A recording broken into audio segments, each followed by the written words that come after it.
ನಾನು ಸನ್ಮಾನ್ಯ ಶ್ರೀ ಸಿದ್ದರಾಮಯ್ಯನವರ ಅಪ್ಪಟ ಅಭಿಮಾನಿ. ಸಿದ್ದರಾಮಯ್ಯನವರನ್ನ ಜನತಾದಳದಿಂದ ಉಚ್ಚಾಟನೆ ಮಾಡಿದಾಗ ಬೀದರ್ ಜಿಲ್ಲೆಯಲ್ಲಿ ಅವರು ಹುಟ್ಟಿ ಹಾಕಿರ್ತಕ್ಕಂಥ ಅಹಿಂದ ಸಂಘಟನೆಯ ನೇತೃತ್ವವನ್ನು ವಹಿಸಿಕೊಂಡು ನಮ್ಮ ಹಿರಿಯರಾಗಿರ್ತಕ್ಕಂಥ ಅಮೃತರಾವ್ ಚಿಮ್ಕೋಡೆ, ಕಾಶಿನಾಥರಾವ್, ಪಂಡಿತರಾವ್ ಚಿದ್ರಿ, ಹುಮ್ನಾಬಾದ್ ಬಿ ನಾರಾಯಣರಾವ್, ಹುಮ್ನಾಬಾದ್ನಲ್ಲಿ ನಾನಿರ್ಬೋದು, ಶಿವರಾಜ್ ಚಿನ್ಕೇರಿ ಇರ್ಬೋದು, ಮತ್ತೆ ನಮ್ಮ ನಾರಾಯಣ ನಮ್ಮ ರಾಂಪುರ, ನಮ್ಮ ಆತ್ಮೀಯ ಸ್ನೇಹಿತರು, ನನ್ನ ಬಲಗೈಯಾಗಿರ್ತಕ್ಕಂಥ ರಾಯಪಳ್ಳಿಯವರು, ಜೊತೆಲಿ ಅಶೋಕ್ ಅವರು, ಎಲ್ಲ ಸಣ್ಣ ಸಣ್ಣ ವಿದ್ಯಾರ್ಥಿಗಳು ನಮ್ಮ ಜೊತೆಯಲ್ಲಿ ಸೇರಿಕೊಂಡು ಸುಮಾರು 2 ವರ್ಷ ಸುದೀರ್ಘ ಜಿಲ್ಲಾದ್ಯಂತ ದೇವೇಗೌಡರ ಕಪಟ ನೀತಿಯನ್ನು ವಿರೋಧಿಸಿ ನಾವು ತಾಲೂಕುವಾರು, ಹುಬ್ಳಿವಾರು, ಇಡೀ ರಾಜ್ಯಾದ್ಯಂತ ಒಂದು ದೊಡ್ಡ ಚಳವಳಿಯನ್ನು ಆಂದೋಲನ ಮೂಲಕ ಮಾಡುತ್ತಾ, ಸಿದ್ದರಾಮಯ್ಯ ಒಬ್ಬ ವ್ಯಕ್ತಿಯಲ್ಲ, ಅವ ಶೋಷಿತರ ಶಕ್ತಿ.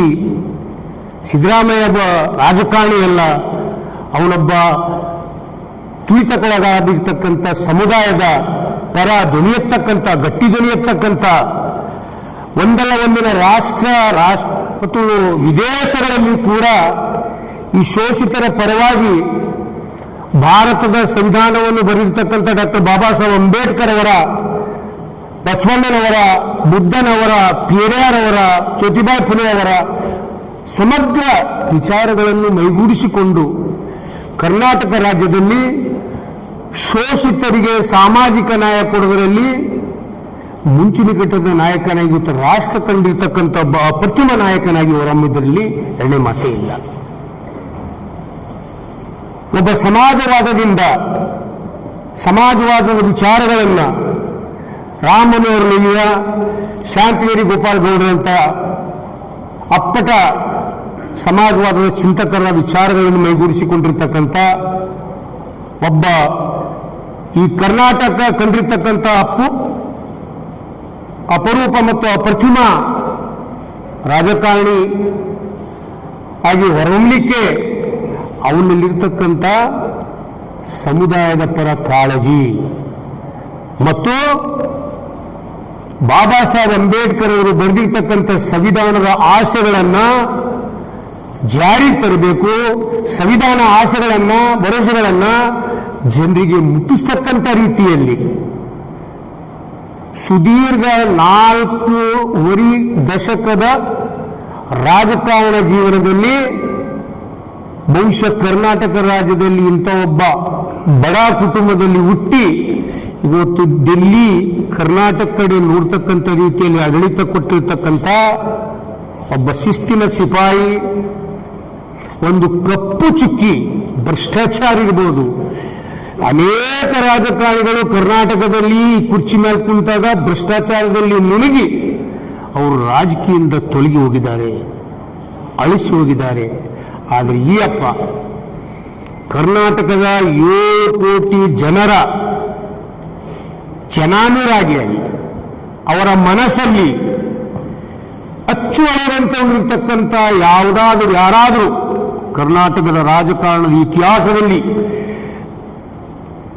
ಒಂದು ಚಾರಿತ್ರಿಕ ಇತಿಹಾಸವನ್ನು ನಿರ್ಮಾಣ ಮಾಡಿರ್ತಕ್ಕಂಥ ಒಬ್ಬ ಬಡ ಕುಟುಂಬದಲ್ಲಿ ಹುಟ್ಟಿರ್ತಕ್ಕಂಥ ಅಪ್ಪಟ ಅಂಬೇಡ್ಕರವಾದಿ, ಅಪ್ಪಟ ಬಸವಣ್ಣವಾದಿ, ಅಪ್ಪಟ ಫೂಲೆವಾದಿ, ಅಪ್ಪಟ ಪೆರಿಯಾರ್ವಾದಿ ಯಾರಾದರೂ ಇದ್ದರೆ ಅದು ನಿಮ್ಮ ಸಿದ್ದರಾಮಯ್ಯ, ಅನ್ನರಾಮಯ್ಯ, ಅಹಿಂದರಾಮಯ್ಯ, ಬಡವರ ಪಾಲಿಗೆ ದೇವರಾಮಯ್ಯ ಅಂತಕ್ಕಂಥ ಅನೇಕ ಹೆಸರುಗಳಿಂದ ಸಂಬೋಧಕ್ಕೆ ಒಳಗಾಗಿರ್ತಕ್ಕಂಥ ಒಬ್ಬ ನೇರ ನುಡಿ ದಿಟ್ಟ ವ್ಯಕ್ತಿತ್ವ ಇರತಕ್ಕಂಥ ರಾಜಕಾರಣಿ ನಮ್ಮ ಸಿದ್ದರಾಮಯ್ಯ.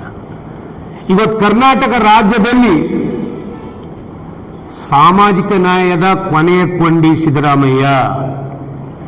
ಇವು ನಂತರ ಕಾಂಗ್ರೆಸ್ನಲ್ಲಿ ಸಾಮಾಜಿಕ ಪರ ಕಾಳಜಿ ಇರ್ತಕ್ಕಂಥ ನಾಯಕರು ಮುಂದೆ ನೋಡಬೇಕಂದ್ರೆ ಬಹಳ ಕಷ್ಟ ಅಂತ ನನ್ನ ಅನಿಸಿಕೆ. ನಾನು ಬಹಳ ಹತ್ತಿರ ಇದ್ದವನು. ಸಿದ್ದರಾಮಯ್ಯನವ್ರ ಜೊತೆ ನಾನು ಬಹಳ ಒಡನಾಡಿಯಾಗಿದ್ದವನು. ಅವರೊಬ್ಬ ಅಪ್ಪಟ ಸಂವಿಧಾನದ ಆಸೆಯಂತೆ ಈ ರಾಜ್ಯದಲ್ಲಿ ಆಡಳಿತವನ್ನು ಕೊಟ್ಟಂತ ಒಬ್ಬ ಮೇರು ನಾಯಕ.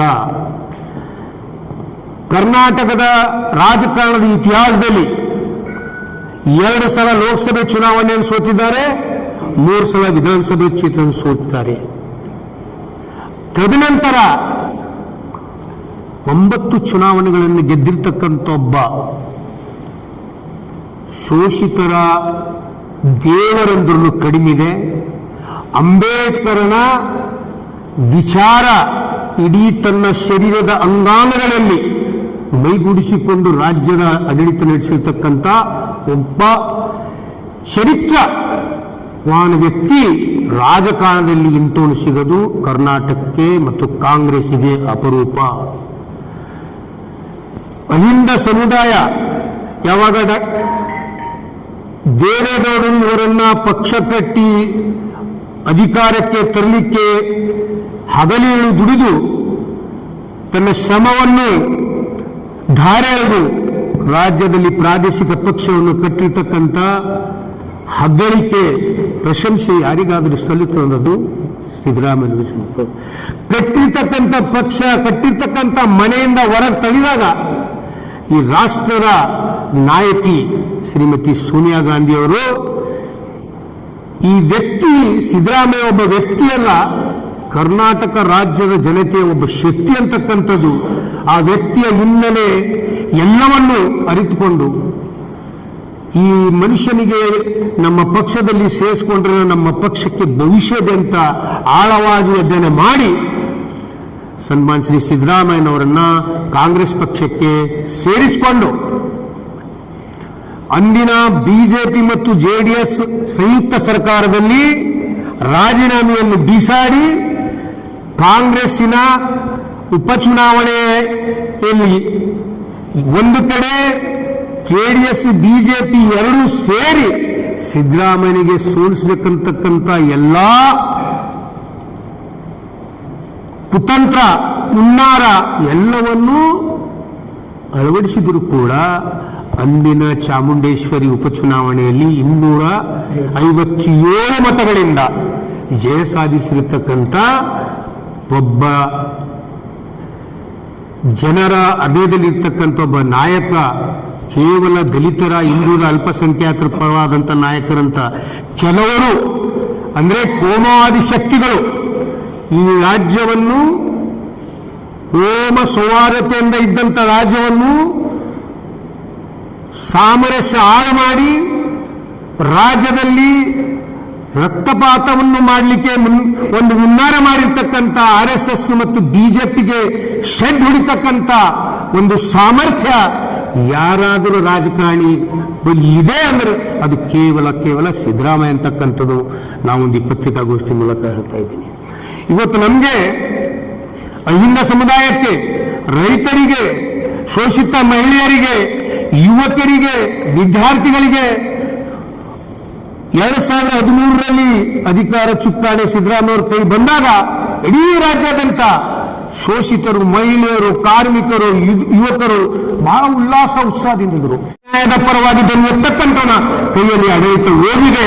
ಇನ್ನು ನಮ್ಮ ಸಮುದಾಯಕ್ಕೆ, ಶೋಷಿತ ವರ್ಗಕ್ಕೆ ಈಗ ನ್ಯಾಯ ಸಿಗತಕ್ಕಂಥ ಏನು ನಿರೀಕ್ಷೆ ಇಟ್ಕೊಂಡಿತ್ತೋ ಅಷ್ಟೂ ನಿರೀಕ್ಷೆಯನ್ನು ಭರವಸೆಯನ್ನು ಪೂರೈಸಿರ್ತಕ್ಕಂಥ ರಾಷ್ಟ್ರದಲ್ಲಿ ಯಾರಾದರೂ ನಾಯಕರಾದ ಸಿದ್ದರಾಮಯ್ಯ ಇದ್ದರಂತಕ್ಕಂಥ ಮಾತು ಈ ಪಕ್ಷದ ಮೂಲಕ ಹೇಳ್ತಿದ್ದಾರೆ. ಎಷ್ಟು ಉಲ್ಲಾಸ ಅಹಿಂದದಿಂದ ಅಧಿಕಾರದಲ್ಲಿದ್ದಾಗ ಇವತ್ತು ಅಷ್ಟೇ ನೋವು ಅಹಿಂದ ಸಮುದಾಯಕ್ಕೆ ಆಗಿದೆ. ಒಂದು ಕಪ್ಪು ಚುಕ್ಕಿ ಇಲ್ಲ, ಯಾವುದು ಸ್ಕ್ಯಾಂಡಲ್ ಇಲ್ಲ, ಯಾವುದು ಅವ್ರ ಮೇಲೆ ಬಲವಾದಂಥ ಆರೋಪ ಇಲ್ಲ. ಆದರೂ ಕೂಡ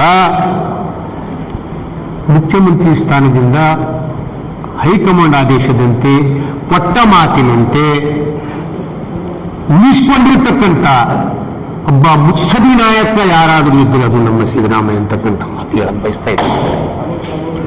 ಇವತ್ತಿನ ದಿನಮಾನಗಳಲ್ಲಿ ಒಂದು ಗ್ರಾಮ ಪಂಚಾಯಿತಿಯ ಅಧ್ಯಕ್ಷ ಕುರ್ಚಿ ಬಿಡಲ್ಲ, ಒಂದು ಗ್ರಾಮ ಪಂಚಾಯಿತಿ ಅಧ್ಯಕ್ಷ ಕುರ್ಚಿ ಬಿಡಕ್ಕಾಗಲ್ಲ.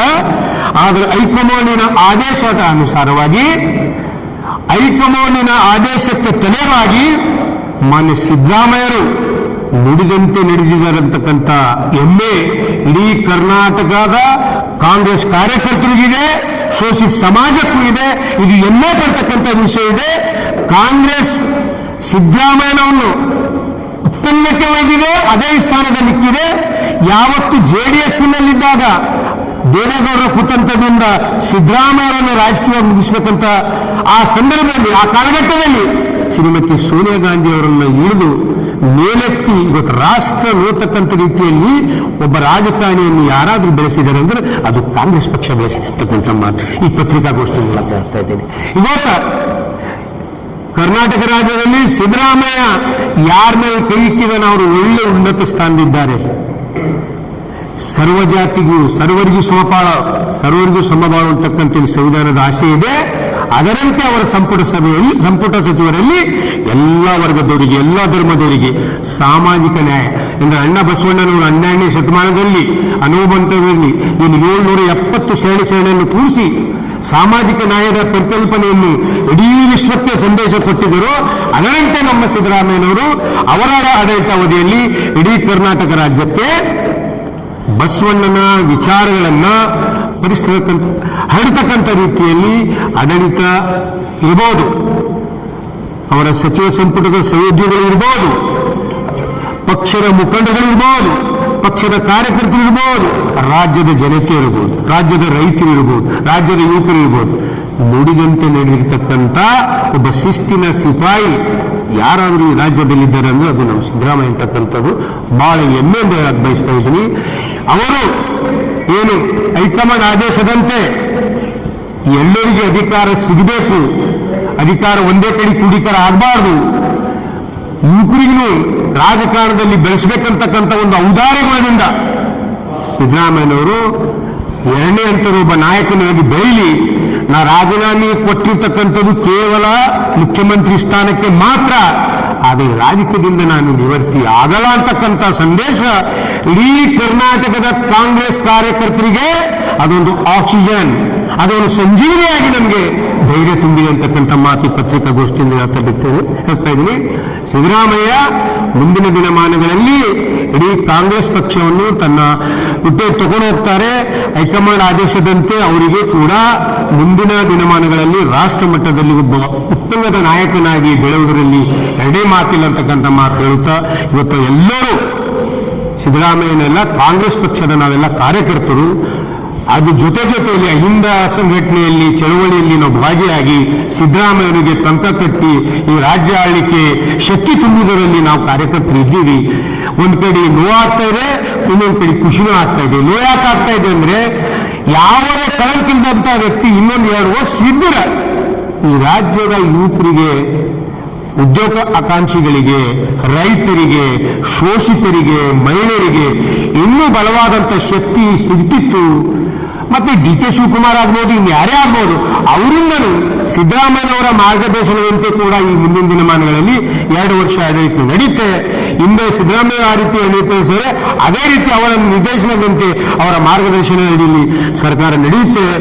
ಅದರಂತೆ ಹೈಕಮಾಂಡ್ಗೆ ಕೊಟ್ಟ ಮಾತಿನಂತೆ ನುಡಿದಂತೆ ನಡೆಯತಕ್ಕಂಥ ಒಬ್ಬ ಪರಿಶುದ್ಧ ರಾಜಕಾರಣ ಈ ದೇಶಕ್ಕೆ, ರಾಜ್ಯಕ್ಕೆ ರಾಜಕಾರಣ ಮಾಡಬೇಕಂದ್ರೆ ಈ ರೀತಿ ಮಾಡಬೇಕಂತ ಹೇಳ್ಕೊಟ್ಟಿರ್ತಕ್ಕಂಥ ಒಬ್ಬ ಪ್ರೇರಣಾ ಶಕ್ತಿಯಾಗಿರ್ತಕ್ಕಂಥ ಒಬ್ಬ ದಾರಿದೀಪ ಆಗಿರ್ತಕ್ಕಂಥ ಕಾಂಗ್ರೆಸ್ ಪಕ್ಷದ ಉದ್ದಗಲಕ್ಕೂ ಒಬ್ಬ ಒಳ್ಳೆ ರಾಜಕಾರಣಿಯಾಗಿ ಹೊರಹೊಮ್ಮುತ್ತಾರೆ. ಮುಂದಿನ ದಿನಮಾನಗಳಲ್ಲಿ ರಾಷ್ಟ್ರ ರಾಜಕಾರಣದಲ್ಲಿ ಸಕ್ರಿಯವಾಗಿ ಭಾಗವಹಿಸಿ ಮುಂದಿನ ದಿನಮಾನಗಳಲ್ಲಿ ದೇಶದಲ್ಲಿ ಏನು ಕೋಮುವಾದ ಕೇಸರೀಕರಣವಾಗಿ ಹರಡಿ ಯುವಕರಲ್ಲಿ ದಾರಿ ತಪ್ಪಿಸ್ತಕ್ಕಂಥ ನೀತಿ ರೀತಿಗಳನ್ನು ರೂಪಿಸಿ ದೇಶದಲ್ಲಿ ದಿವಾಳಿತ ಆಗ್ತಕ್ಕಂಥ ಈ ಭಾರತವನ್ನು ಮತ್ತೆ ಒಂದ್ಸಲ ಸಂವಿಧಾನಬದ್ಧವಾಗಿ ಸಂವಿಧಾನದ ಆಸೆಯಂತೆ ಕಟ್ಟಲಿಕ್ಕೆ ಒಂದು ಕಾಲಾವಕಾಶ ಸಿದ್ದರಾಮಯ್ಯ ಕಾಂಗ್ರೆಸ್ ಕೊಡುತ್ತೆ ಅಂತಕ್ಕಂಥ ಸಂಪೂರ್ಣ ನಂಬಿಕೆಯನ್ನು ಇಟ್ಕೊಂಡು ಇವತ್ತಾಗೆಲ್ಲರೂ ಸಿದ್ದರಾಮಯ್ಯನವರ ಪರವಾಗಿ, ಕಾಂಗ್ರೆಸ್ ಪರವಾಗಿ, ಶೋಷಿತರ ಪರವಾಗಿ,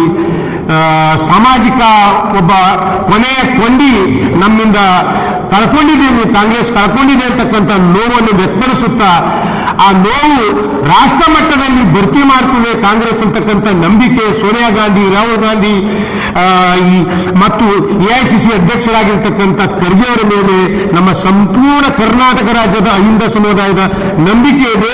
ನಂಬಿಕೆಯಂತೆ ರಾಷ್ಟ್ರದ ನಾಯಕರು ನಡ್ಕೊಂಡು ಹೋಗ್ತಾರೆ. ಸಿದ್ದರಾಮಯ್ಯ ಅವರಿಗೆ ಸರಿಯಾಗಿ ಬಳಸ್ಕೊಂಡ್ರೆ ರಾಜ್ಯದಲ್ಲಿ ಈ ಶೋಷಿತ ಸಮುದಾಯ ಕಾಂಗ್ರೆಸ್ ಪರ ಇರುತ್ತೆ, ಇನ್ನೂ ಇದೆ, ಮುನ್ನೂ ಇರ್ತದ. ಈ ರಾಜ್ಯದಲ್ಲಿ ದೇಶದಲ್ಲಿ ಕೋಮವಾದವನ್ನು ಹೋಗಬೇಕು, ಜಾತ್ಯತೀತವಾದ ಸಮಾಜವಾದದ ಚಿಂತನೆಗಳು ಮೂಲಕ ಈ ರಾಷ್ಟ್ರವನ್ನು ನಡಿಬೇಕು, ರಾಷ್ಟ್ರದಲ್ಲಿ ಸರ್ಕಾರ ಬರಬೇಕು. ಆದರೆ ಮತ್ತೊಂದ್ಸಲ ಸಿದ್ದರಾಮಯ್ಯ ಅವರನ್ನ ರಾಷ್ಟ್ರ ಮಟ್ಟಕ್ಕೆ ಕಳಿಸಿ ರಾಷ್ಟ್ರದಲ್ಲಿ ಕಾಂಗ್ರೆಸ್ ಬೇರನ್ನು ಬಹಳ ಮಜಬೂತ್ ಮಾಡಿ ಈ ದೇಶದಲ್ಲಿ ಮತ್ತೊಂದ್ಸಲ ಸೆಕ್ಯುಲರ್ ಸೋಷಲಿಸ್ಟ್ ಗವರ್ಮೆಂಟ್, ಜನಪರವಾದಂಥ ಗವರ್ಮೆಂಟ್, ರೈತ ಪರವಾದಂಥ ಗವರ್ಮೆಂಟ್, ಮಹಿಳೆಯರ ಪರವಾದಂಥ ಗವರ್ಮೆಂಟ್ ಬರ್ತಕ್ಕಂಥ ರೀತಿಯಲ್ಲಿ ಸಿದ್ದರಾಮಯ್ಯನವರನ್ನು ಬಳಸ್ಕೋಬೇಕಂತ ಈ ಪತ್ರಿಕಾಗೋಷ್ಠಿಯ ಮೂಲಕ ಖರ್ಗೆ ಸಾಹೇಬ್ರನ್ನ, ಸೋನಿಯಾ ಗಾಂಧಿ ಅವರನ್ನ, ರಾಹುಲ್ ಗಾಂಧಿ ಅವರನ್ನ, ನಾವೆಲ್ಲರೂ ಶೋಷಿತರು, ಅಹಿಂದ ಹೋರಾಟದಲ್ಲಿ ಭಾಗಿಯಾದವರು, ಕಾಂಗ್ರೆಸ್ ಪರವಾಗಿ ಕೆಲಸ ಮಾಡಿರ್ತಕ್ಕಂಥ ನಾವೆಲ್ಲರೂ ಈ ಪತ್ರಿಕಾಗೋಷ್ಠಿಯ ಮೂಲಕ ರಾಷ್ಟ್ರ ನಾಯಕರನ್ನ ನಾವು ಮನವಿ ಮಾಡ್ಕೊತಾ ಇದ್ದೀವಿ. ಇಷ್ಟೇ ಹೇಳಿ ನನ್ನ ಒಂದು ವಿಚಾರಕ್ಕೆ ನಾ ವಿರಾಮ ಹಾಕ್ತೀನಿ. ಜೈ ಭೀಮ್, ಜೈ ಕರ್ನಾಟಕ, ಜೈ ಕಾಂಗ್ರೆಸ್, ಜೈ ಸಿದ್ದರಾಮಯ್ಯ. ಖರೀದಿಸುವ ಪ್ಲಾನ್ ಇದ್ದೀರಾ? ಹಾಗಾದ್ರೆ ಕೇತಕಿ ಡೆವಲಪರ್ಸ್ ನಲ್ಲಿ ಮೂಲಭೂತ ಸೌಕರ್ಯಗಳುಳ್ಳ CC road, footpath, garden, under drainage, water supply, ಉತ್ತಮ ಪರಿಸರವುಳ್ಳ ಫ್ಲಾಟ್ಸ್ ಲೇಔಟ್ ಲಭ್ಯ. ಬೀದರ್, ಹುಮ್ನಾಬಾದ್ ಸೇರಿದಂತೆ ಹಲವು ಭಾಗಗಳಲ್ಲಿ ಸುಂದರ ಲೇಔಟ್ಗಳಿದ್ದು ಅತ್ಯುತ್ತಮ ಬೆಲೆ, EMI ಸ್ಕೀಮ್ ಅನ್ನು ಲಭ್ಯ. ಹಾಗಿದ್ರೆ ತಡೆಯಾಕೆ, ಹಿಂದೆ ಸಂಪರ್ಕಿಸಿ 7676474747 MD ಸಂಗಮೇಶ್ ಚಿದ್ರಿ, ಹುಮ್ನಾಬಾದ್. ಗ್ರಾಹಕರ ಸ್ಯಾಟಿಸ್ಫ್ಯಾಕ್ಷನ್ ನಲ್ಲಿ ನಂಬರ್ 1 ತೃಪ್ತಿಕರ ದೈಹಿಕವಾದ ಹುಮ್ನಾಬಾದ್ನ SV TVS ಶೋರೂಮ್ ನಿಮಗಾಗಿ ತರುತ್ತಿದೆ ಹೊಸ ಮಾಡೆಲ್ಗಳ ಹೊಸ ಬೈಕ್ಗಳು. ಇಲ್ಲಿ TVS ನ ಸ್ಪೇರ್ ಪಾರ್ಟ್ಸ್ ಹಾಗೂ ಸರ್ವಿಸ್ ಕೂಡ ಲಭ್ಯ. ಹಾಗಿದ್ರೆ ತಡೆಯಾಕೆ, ಹಿಂದೆ ಭೇಟಿ ನೀಡಿ. ನಾಗಲಕ್ಷ್ಮಿ ದಾಬಾ ಹತ್ತಿರ, ಗುಲ್ಬರ್ಗಾ ರೋಡ್, ಹುಮ್ನಾಬಾದ್. ಹೆಚ್ಚಿನ ಮಾಹಿತಿಗಾಗಿ ಸಂಪರ್ಕಿಸಿ 8494951009.